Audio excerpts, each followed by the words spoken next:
फडणवीस सरकारचं करायचं काय? खाली डोकं वर पाय, नाशिक दत्तक घेणाऱ्या फडणवीसांचं करायचं काय? खाली डोकं वर पाय, मोदी सरकारचं करायचं काय? खाली डोकं वरती पाय, मोदी सरकारचं करायचं काय? खाली डोकं वरती पाय.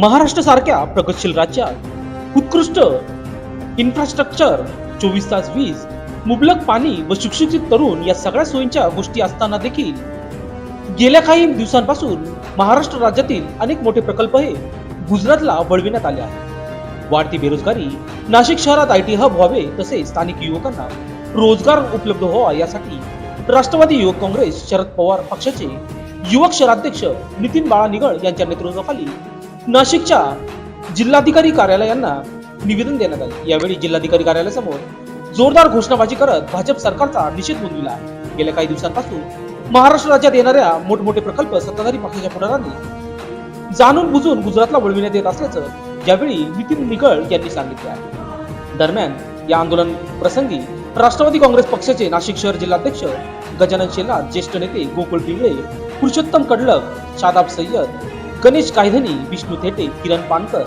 नितीन पिंगळे, महेश शेळके, अक्षय पाटील, अक्षय पाळदे, रवी पगार, हर्षद गांगुर्डे, प्रथमेश देशमुख, मोईन शेख, विक्रांत डहाळे, निखिल भावसार, अभिमन्यू गुडगे, निखिल गायकवाड, दीपक कुलकर्णी, गणेश गरगत्ते, राहुल साळवे, संतोष काळे, संजय कातकाडे, विलास धात्रक, राहुल शेवाळे, अनिकेत निगळ आदी उपस्थित होते.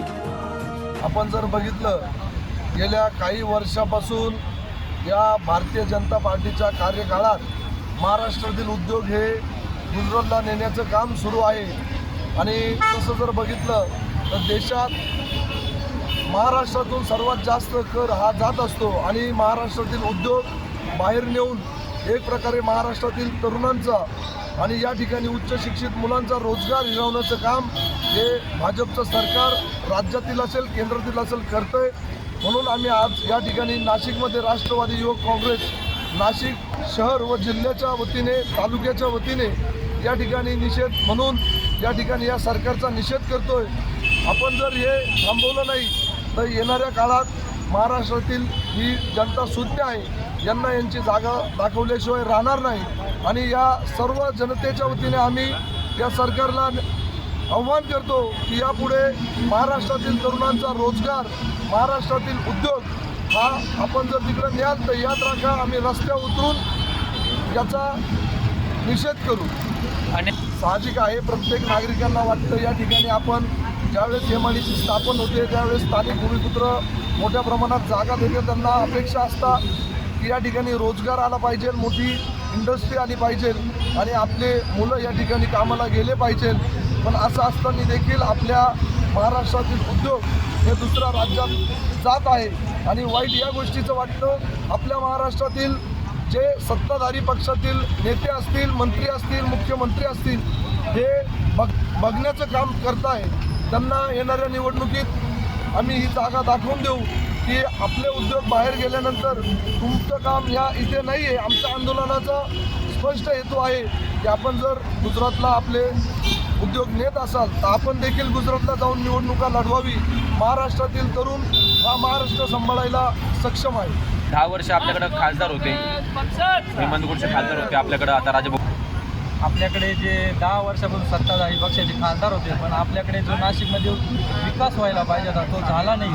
आणि जे आपल्या ग्रामीण भागातील जे तरुण आहे त्यांना नोकऱ्या मिळाल्या पाहिजे, पण शहरातच नोकऱ्या नाही तर ग्रामीण भागात पण नोकऱ्या येतील. तसेच रस्त्याची आणि शहराची सर्व दयनीय अवस्था झाली. आपले 10 वर्ष सत्तेतले खासदार होते पण तरी पण काही आपल्याकडे विकास झाला नाही. त्यामुळे या जे विद्यमान सरकार आहे त्याचा आपण धिक्कार करतो आणि त्यांनी सर्व आपल्या इथले उद्योगधंदे महाराष्ट्रातले हे गुजरातला नेण्याचं, गुजरातला पाप केलं आहे त्याच्याबद्दल त्यांचा निषेध करतो आपण. आणि या सरकारला जे आपण धडा शिकवल्याशिवाय राहणार नाही. आणि महत्त्वाचं जिल्ह्याची शोकांतिका आहे का जे आत्तापर्यंत ज्यांना निवडून दिलं आपण त्यांनी काही केलं नाही.